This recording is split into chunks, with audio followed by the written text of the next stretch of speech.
wanted to talk to you a little more about today is I actually wanted to bring on a VA ISA that can focus on cold calling and following up with my leads. So I was wondering what you use and what are, like, maybe if you have descriptions of your job posts that you posted on these websites that I can just R&D.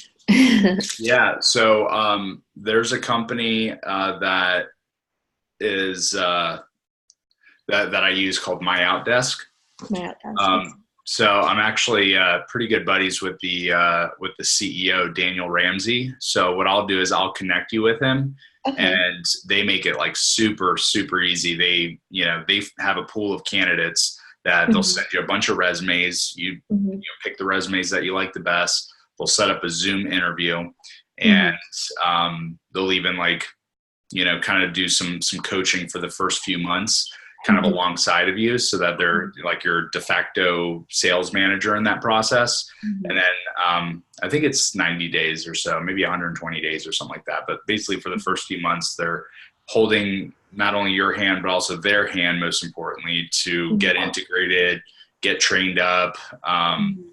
A lot of them come with skills already because they're already in this pool. And My Outdesk, I think, has been around for about 12 years. So they've just been working with a bunch of great candidates. So if you just let them know what you're looking for, then they'll kind of guide you in the right direction. So I'll send an email after we hang up here. Let me just make a note real quick, and then you guys can kind of take it from there. Yeah, I know I've talked to them a few times, but there's stuff like Upwork and a lot of different places. So that's good to hear that you're. Yeah. I think they do a wonderful job. Awesome. What are you working on? Yeah, I mean, I don't feel really that productive because I haven't been producing, and that's like been part of my identity over the last couple of years is, working with actual clients. But I've definitely been working a lot on the business. So, yeah, I'm tempted to start like recruiting more people onto the team, but I still know that there's plenty of opportunity with the people that we have, just to get them really, really strong in their skill sets and their leadership potential, so that when we do bring on new people, that they can play a leadership role in that. So basically I want to train a Jenny, and so yeah, I think that's the direction that we're taking right now, is just, really refining our sales processes, our training programs, also like the full onboarding, process. So before we bring on anybody else, I kind of want to get that, not perfect, but, at least minimum viable product. So yeah, we're just working on like some stuff with that. I mean, I am producing and, doing my 4 or 5 appointments a week. But yeah, otherwise, yeah, things are going pretty good. That's good to hear. I know you take a little break. I actually just went to Sundance, so skiing as well too. So awesome. Yeah, it's only a few days, but it was a lot getting back into the grind. Yeah, definitely. Are you going to the immersion? Yeah, I'll be there. So that'll be, yeah, we're traveling a lot. So I'm going to family reunion. I'm not sure if you're going. No. Okay, so family reunion, and then like once I come back, I have like one day, and then it'll be straight to the immersion. Yeah, well, that's part of the reason why I decided not to go this year, is just because I mean, I've just been traveling so much. So I'm like, I've got to fucking work, Yeah. And it's great. And, definitely learn a ton, but I just feel like there's so much that I have to integrate that I'm like, I don't need any more stuff or any more ideas or any more ahas, because I'm still kind of working through some of the long list of things that, I just need to get done, from Costa Rica to, this past, couple weeks in Breckenridge, and then the immersion coming up. I'm going to that. So I kind of had to choose, family reunion or the immersion. So I ended up choosing the immersion. Okay. It'll be fun. Where are you staying? I got to double check. I reserved a hotel Let me see. Yeah, maybe you could tell me what you think about this. It's the Hyatt.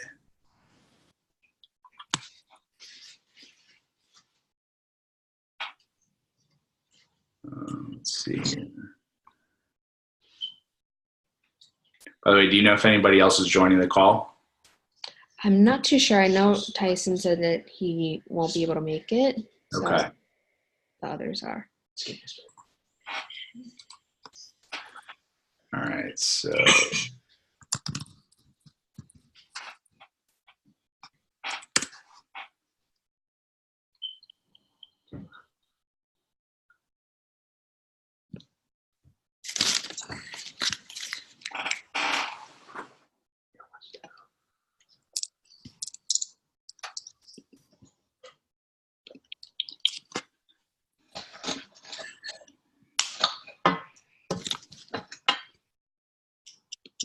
wow, my computer is like super slow right now. Oh, I also just got back from the Grant Cardone conference. Oh yeah, how was that? Yeah, it was really good. I mean, it was like a huge pitch fest, but Yeah. definitely some good stuff. There's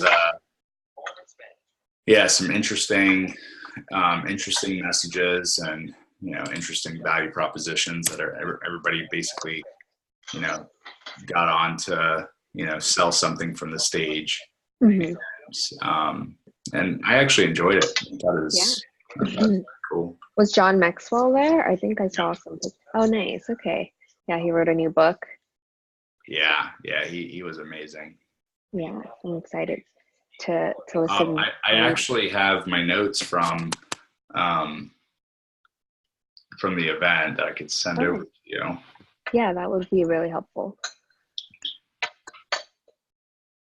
Where the hell is my... I don't know. Anyway, it's like the Hyatt, but it's like right by the, like over by the bridge. Oh, so by like Fisherman's Wharf. What's that? Probably Fisherman's Wharf. I don't know.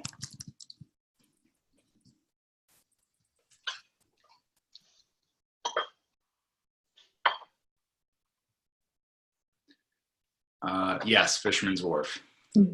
Is that nice? Yeah, it'll be nice. I think it's pretty expensive.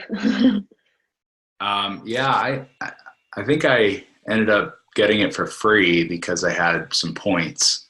Oh, nice. Okay. Yeah, and my girlfriend Jen, she's coming with me. So okay, nice. Yeah, so she's going to be hanging out in San Francisco for a couple of days. There's a good cafe, a Brazilian cafe near there that has good acai bowls too. So nice. Details for that. All right. So what now that we're in February, what are some of your goals? I know with your 411 that you're reviewing, and how has everything been? And January was definitely a slow month with my goals. I couldn't get the number of appointments that I needed, so gonna make that up over the next 11 months. But yeah, January, like I said, was just a lot of traveling and a lot of getting out of my routine. So February is about kind of like the reintegration after all of it. But aside from appointments and stuff like that, the one thing that I'm working on right now is actually there's three things that I'm working on that kind of co-align. The first thing is I'm creating an investor course. And not because I'm like a seasoned investor, but because I am not a seasoned investor at all. So if you want to learn something, you teach it. So I'm putting together a course based on the Millionaire Real Estate Agent or Millionaire Real Estate Investor. Okay. And my first video is going to be coming out on February 15th. So so I'm just going to basically do the different modules. Christian, what's up, dude? Hi, Christian.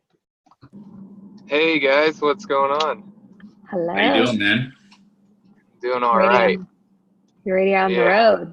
Going to close some deals or what? Yeah, I got a meeting in Lawrenceville. She's gonna have to come down on price a little, so we'll see if she plays ball. Nice. Listing appointment or wholesale deal? Wholesale deal. That's sweet. Sweet, dude. Yeah, that's a good So my segue. first time on, so I don't know like the context of how these calls go, but I'm open to listening in and Cool, man. Yeah, you broke up there for a little bit, but yeah, we were just kind of going over some of our goals, and the whole idea, I think, behind these calls is number one, accountability, but also like share ideas and, inspiration for, the things that we're working on. So like the one thing I was talking about was my whole idea behind the investor course was number one, just to, to learn it, but also number two, my goal is to do 10 wholesale deals this year, and I want to create that list of buyers. And I think it's also going to be really important to have buyers like that, especially when the market shifts. And so my idea with the course is to be able to, I can send it out to anybody in the country, but also in exchange for them getting the course, they can join my email list of investors. So just kind of procuring that list of contacts that I might be able to do some business with in the future. So that's one of the things I'm working on, and coming out with some video content has been really important. I just realized that that's something that I was doing a lot at first, but then got busy with clients and whatnot, and I just need to make it part of my routine. So basically one every 2 weeks, coming out with a video for the investor course, and then highlighting a local business once a week. And part of that relationship that I have with the local businesses is creating that local business mastermind that I've been working on, so that I can zero cost my advertising and get some advertising dollars, so that I can put them on the website and stuff like that. And again, the whole goal is really just to zero cost all of my marketing expenses. That's awesome. Hi, Danny. What's up, Danny? Hi, guys. Hi, guys. What's new with you? We haven't heard about the new brokerage and all that. Well, actually, I'm at an open house right now, but no one's showing up, so I figured I could jump on. Yeah, do you want to see? Oh, wow. Beautiful. Oh, wow. Where do I sign? So the new brokerage is good. We're still we are right now, so I'm on a team of 3, and we are trying to get this big, we don't have an analyst on our team, and we have this huge report that we're doing that basically looks at the entire stock of townhouses in Manhattan, including shadow inventory and things like that. And basically breaking it down to show who's, which neighborhoods have the highest efficiency in selling townhouses, who's actually buying them, where are they moving from, if you buy something renovated versus unrenovated, what does that look like for a developer, their price per square foot difference and stuff. So that's been, it's really interesting data, but it takes a long time. So that's been a little bit taxing, but we're having a good time moving over, and we're still getting together our 2018 year in review emails to go out, and we're kind of just going to pair that with the move to Compass email that we send out to everyone. So that's what we're up to. Okay, so I was going to ask you where did you go to? So I was thinking Compass. Yeah, I think there's another person. I think he's in cabinet, Alex something with an L. I think I met him. Xander? Yeah, I met him at Ben's wedding. I think he's at Compass as well in San Francisco. Yeah, Xander Lurie, I think. Yeah. Oh, is that him? Okay, yeah. Yeah, a lot of them were trying to recruit all of our KW agents here too. Yeah, they finally snagged us. They're recruiting a ton. So yeah. Well, that's great to hear. So we were just reviewing a little more about goals, what we're up to. So Dean is starting the MREI, Millionaire Real Estate Investor. I guess, is it a video podcast or just a class? Yeah, it's going to be a video course, so going to host it probably on YouTube at Cool. first, but package it up, be a little bit more fancy later. But we're using like high quality video and stuff like that. So, so yeah, just kind of biggest thing is just getting into action. So that's what I'm focused on for these next couple of weeks, is just kind of getting everything set up and getting into that flow. It's good to hear. That'll be awesome. I can't wait to see it. Yeah. And I don't know if Christian's still on the line. I know he does a lot of wholesaling. So wanted to, because that's one of my goals as well too, to really focus on the investor side to make more cash. Because I realize a lot of investors are making, like we're making the 2.5% commission, but they're making 100, 200 grand on these deals sometimes. So Christian, if you can share a little more about what you're doing, that would be awesome. Yeah, absolutely. Appreciate you guys having me. This is my first time on, Danny, so good to see you as well. Hi, good to see you. Hey. Yeah, so man, I have really been focused just on this investment side of it, and with the company I'm with, it's a little bit easier because things are delegated out, things are leveraged out. Like our president, who's been doing this for over a dozen years, he does like all the marketing and mailing, and like we're just his boots on the ground taking in the incoming leads. So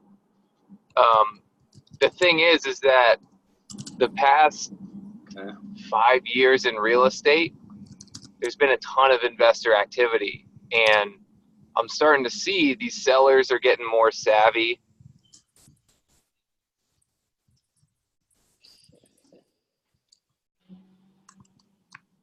Yep. Oh, you cut off a little bit there. Yeah, I keep getting freaking calls. So, can you see me now? All right. Yeah. So I'm seeing these sellers are getting a lot more savvy, and you know, it's easier to kind of like look up online how much your house is worth, use estimates, all that stuff. So like, it's a lot of like having to go into the living room and educate these sellers on, you know, why you have to be at such a lower price, and like showing them how the numbers work, showing them like some comps of other investor properties, or even just renovated properties. So if you guys are trying to lock up wholesale deals, it's important to know what the seller themselves think the property is worth fixed up and how much it's going to take to get it there. Because your biggest job is going to be going in there and educating them on like the real numbers. Like they're telling you it just needs paint and carpet, maybe 10, 15 grand. Sort of a demo with them next week. But like you go in, you see it like needs modern everything. So it's like a 40, 50 grand rehab. And it's a lot of just, you know, the people that aren't as motivated, the people that are like just like wondering what you're going to offer, are not always the best leads, because they're not going to work with you on price as much. Like there needs to be some kind of motivation with these sellers if you're trying to get a wholesale lead, that they have to take a lower offer. A lot of the times, you know, they're heirs to an inheritance, a probate, and they know that it's super outdated. They don't have the money to fix it up. A lot of the times, if it's vacant, like they have more motivation, or you know, it just really depends on where their head is at personally, and like you knowing the numbers that you've got to take the ARV, you know, 65, 70% of that minus rehab. And so, I mean, that's what I would say if you guys are going to start going after more wholesale deals, is like, it's a lot of educating these sellers and find out where their head's at before you go out there. Like, you know, how much do you think we'd have to invest to get this property updated? And like, what do you think it's worth after it's fixed up? Like, what would we be able to resell it for? And if you're kind of looking for little opportunities where, you know, you see online that there's some pretty solid comps that are selling for 200, but they only think it's worth 150 fixed up. So you don't want to go in there and like shoot yourself in the foot and be like, no, this is actually worth 200 fix up. Be like, yeah, I think you're about right. It might even be worth like 160, but whatever you can like have in your back pocket to be at a lower price using logic is like going to help you a ton. Mm-hmm.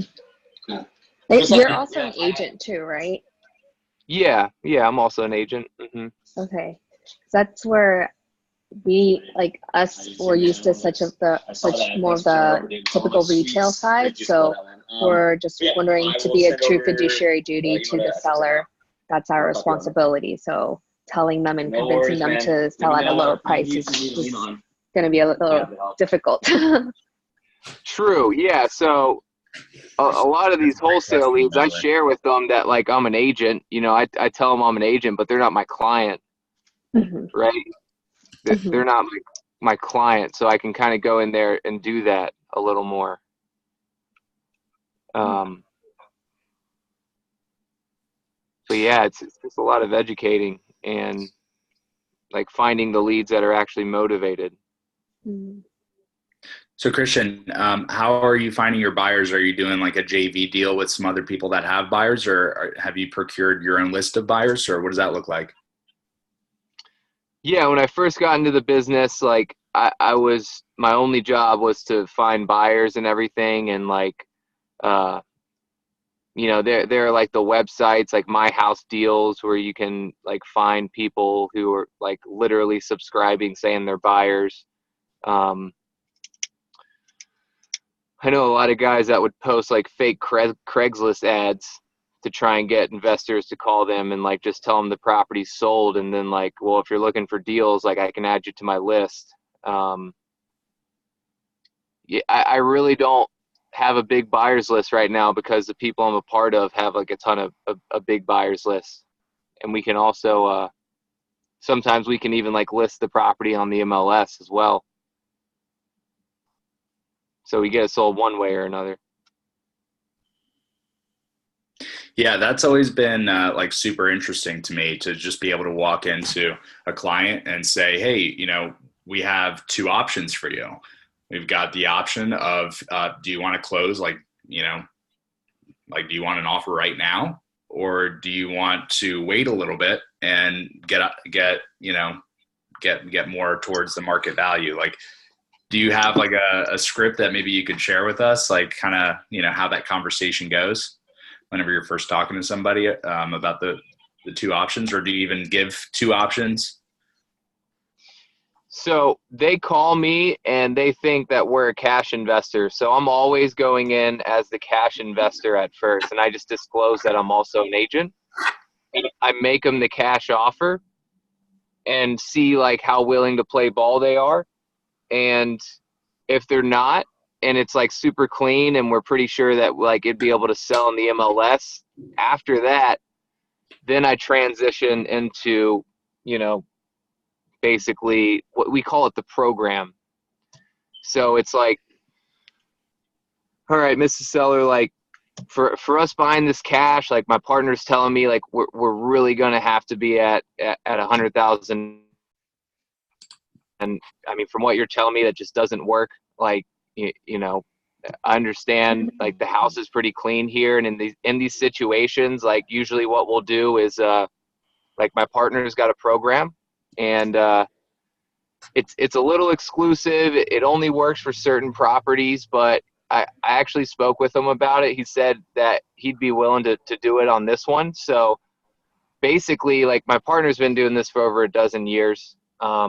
He's got a podcast. He's got a radio show. So literally, like people reach out to him every day, like raise their hand saying, "Hey Dan, I'm buying properties right now." They're people like investors that would want to live there. Maybe they can fix it up a little over time. They're like homeowners. They're even agents with buyers that are looking for properties right now. And pretty much like we send it out to this list of it's literally 20,000 people. And not only do we send it out to this list, but you know, I can also like put it on the MLS. So like one way or the other, like whether it's the people we're sending it out to or someone comes along on the MLS, like this 100%, you know, I believe this is the best option for you here, because not only like am I an agent, I can get you that access and exposure, but with this list of 20,000 people, like, you know, we might have someone in there that wants to buy this house. So, I mean, for us buying it cash, for us to take the money out of our bank accounts, like we need to be at the number I told you. But like, if you really need more out of this, then I could probably help you get your goals accomplished that way. I mean, is that something you guys would be open to? And how does that conversation usually go, assuming that, you know, the house is retail worthy? It depends on how many other agents they've gotten out there, and like kind of how fast they want to move. So it's either like yay or nay.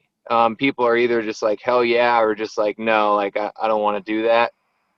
The people that it works best for are people that like don't have a go-to agent already, and they've already gotten some other people out there and it like didn't work out. Like other investors were offering them too low already, and they've like are kind of tired of the process and they just want a solution. So no, like I said, before you head out there, like knowing where their head's at and like what they've tried already, and if they have any written or verbal offers, that's all good information to know if you're like going to plan on transitioning into that. So for you guys, where they're called, where you know, they're not exactly reaching out to you because you're a cash investor, but that you're an agent and you can bring the cash investor solution as well, then I think what you said earlier, Dean, was good. Is just like, hey, like not only am I an agent, but I also am a cash investor. I have cash investors. So, you know, once I see the house, I can probably I can offer you a cash solution, or I can, you know, offer you my services as an agent if that's not going to work for what you guys need to get out of this. So for me, I always go in and make the cash offer first, and then I transition into that conversation. And I just play up the program a bunch. Like I play up the list we have. Dean, you can play up your buyer's list. And if you can kind of like separate yourself with something from the other agents that you had this like special list that might help, then, you know, people will probably be more willing to go with you.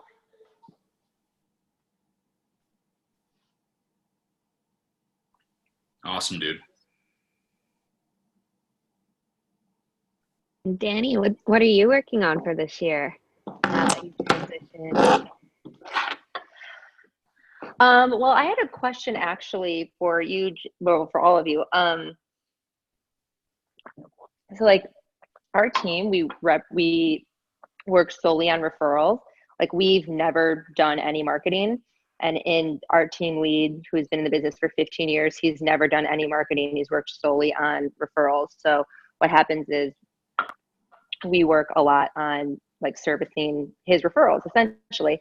But I think like he's ready to dive into marketing. Trevor and I are ready. So I'm trying to understand like the best way to kind of do that, and also like generating leads. Like when you say that you go, like you call, like I forget how many, you said you like knock 50 doors a day and you like have a certain amount of calls you make. Like how do you, I'm just wondering how San Francisco differs from New York, because I don't think that we could, like I couldn't even get past like a doorman here to knock doors. Or like, are you going outside of San Francisco to homes, or like what have you guys think seen that's like work the best when you're getting started? Because I think we're in a position where we're ready to grow the team and bring more people on so that we actually start going after leads to bring in more business rather than just servicing the referrals that we've gotten. Yeah, so for door knocking, I don't door knock in San Francisco proper. I go outside it to South San Francisco. So they're all single. Gotcha. So it's easier. And I know there's a lot of restrictions with buildings and apartments to get through that. But what we also do is like Facebook ads. I think Dee might be able to speak a little more to that because I don't manage that.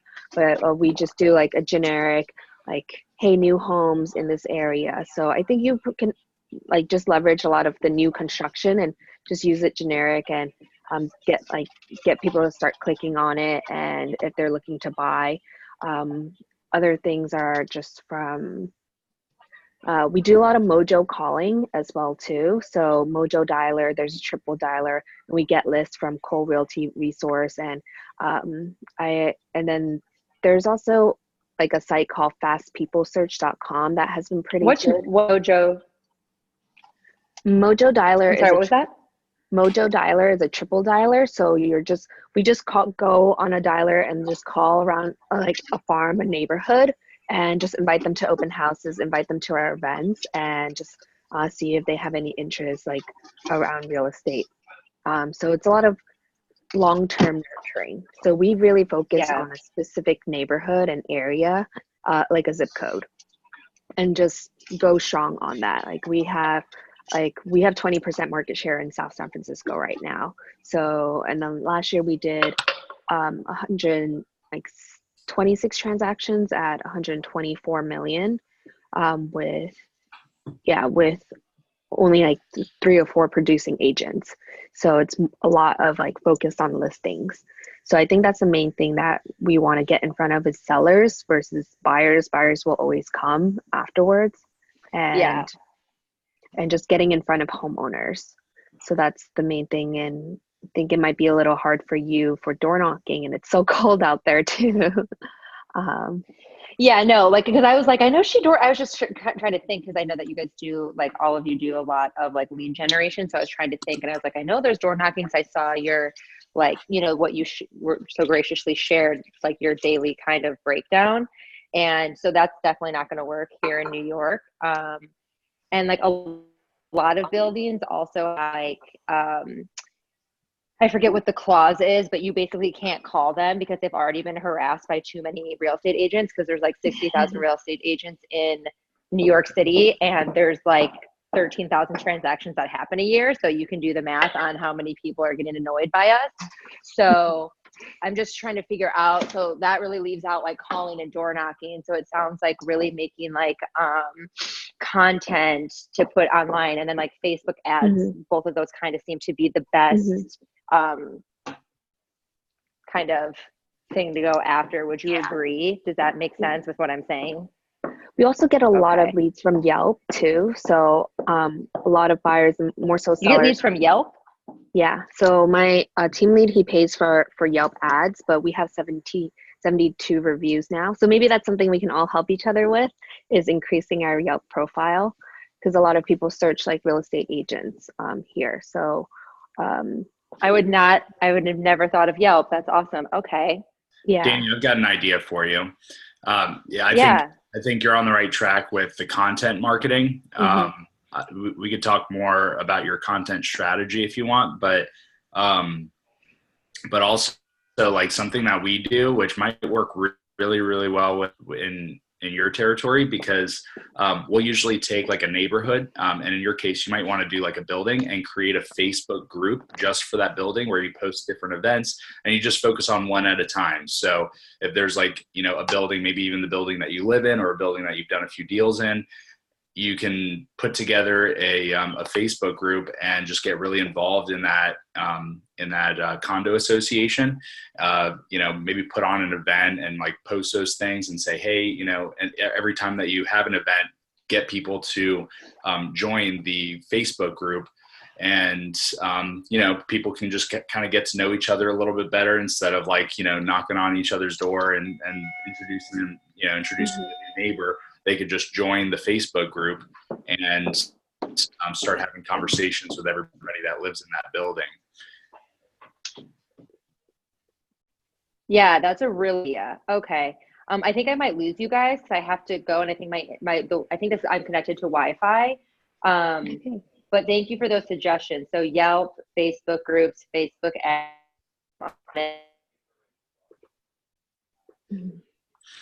Okay. Bye, Danny. Okay.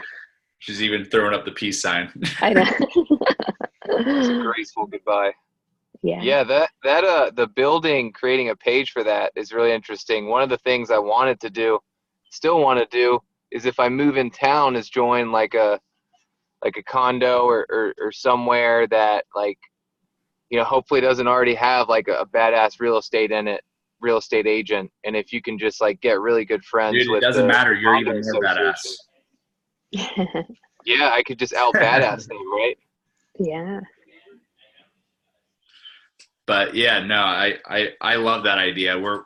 We just started that a couple of months ago, and it's I mean, it's a slow build. It's a marathon versus a sprint, but it's you know, we don't pitch anything. You know, if we have a listing or something, we'll, you know, put a listing in there. But for the most part, it's just like community events and posts and like, hey, did you guys see that bobcat? You know, like stuff like that. Yeah. So you, like, when I have an open house in a condo, I would still door knock the whole building and just invite them to the open house. And I actually got like renters who were renting there, like, come into the open house, and they didn't want to buy it, but like they're buyers that I'm currently working with now. So I think just not being afraid and make it come more, instead of like selling something, and like inviting them to events. So our team is very event focused. So Thursday, we're having a happy hour with a local brewery in South San Francisco that they're paying for all the food and the beers because we're sponsoring them. And we're just inviting all our past clients and like Mojo from our cold calls to these events, because they're like, who are you? And then I never mentioned really like Keller Williams or real estate in the beginning. I'm just like, I'm your neighbor, Jenny, just want to invite you to this event. And then we'll say we're a local real estate team. And they're a lot more responsive to that. Very cool. Mm-hmm. Okay. Yeah, so they kind of more or less just like discover that, oh, she's in real estate, but you never ask them, or like Mm-hmm. kind of tell them that it's a real estate event. Mm-hmm. They just kind of draw the conclusions themselves. Yeah. So Beautiful. that's the fun part. And I think, yeah, a lot of the goals for me, I'm trying to figure out how to get to a higher price point though. But I realize that will come over time too. Awesome. You guys want to wrap up the call with maybe some things that we want to work on between now and then, and at the beginning of next call, we can hold each other accountable to those things? Yeah. I guess what's for me. Christian, are you going to the immersion? Yes. All right. Yeah. So 2 weeks from now, we'll be at the immersion. So in lieu of having a call, maybe we could just reconvene over at the immersion. Yeah, that'd be cool. We could sit down. Game for that. So my commitment is to have my first video produced for the investor course. That'd be sweet. I actually thought about things like that too, creating a lot of content. So I'm interested to, maybe my next goal after seeing your video, then I'll be able to add that as a goal. But my target is, I'm really focused on, this might help both of you guys, is targeting like death, like obituaries and deaths, because people are going through a tough time, and then really creating a strategic marketing campaign around that through direct mail and door knocking and calling them, and just really creating a plan. That's why I want to hire a VA, because a lot of these are tedious tasks to like stock all the obituaries of who's passed away. And then we can get access to a list, but it might not be as updated. So wanted to get some feedback on that, like what are other creative ways that I can do for that.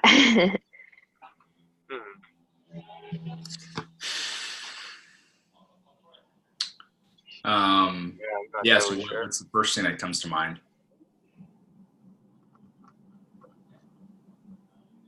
What was the first thing that comes to mind?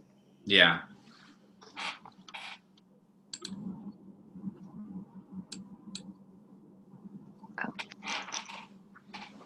What's the first thing that comes to mind when you think about like that strategy?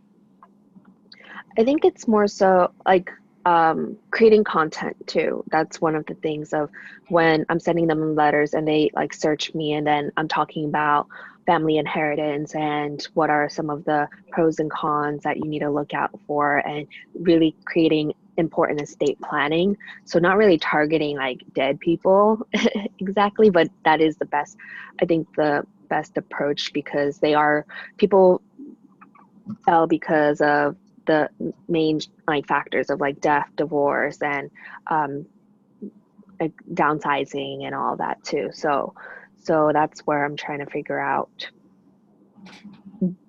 like creating content around that. So that would be a good plan. The top 7 challenges with your inherited home sale or something like that. Okay. Is that kind of what you're thinking? Yeah, like top 7 challenges, or like how to plan for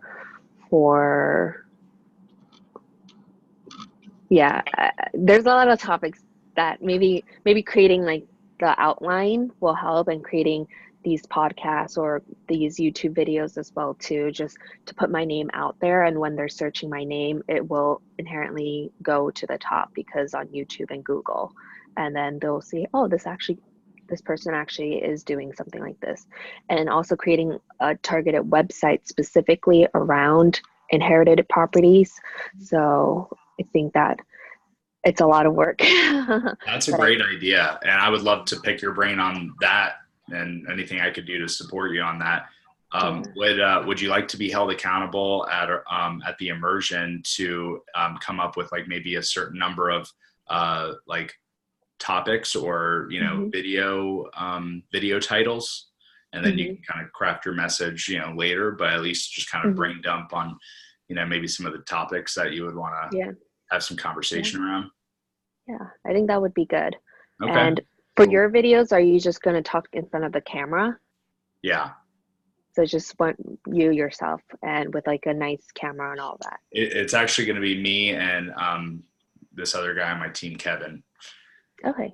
So that way it's not going to feel so weird for me. Okay. Sounds good. So I'll talk to maybe some of my team members about that too. Yeah. And Christian, you have anything that you want us to hold you accountable between now and the immersion? Yeah, my thoughts are along the line of how I can touch my network a little more, and I want to kind of post a little more real estate content on social media before I send out like a big text. Like I don't know who it was talking about on the call last night, where they like texted all of their contacts as like an update of like what they're currently doing and stuff. And you know, if I have like a good video also on my social media that when they go check it out, they'll see. So I want to post a video on Instagram and Facebook that will kind of just explain either what I'm doing or just some kind of I don't know, I got to think into it more, but it's posting on social media a video and then like eventually sending out this text.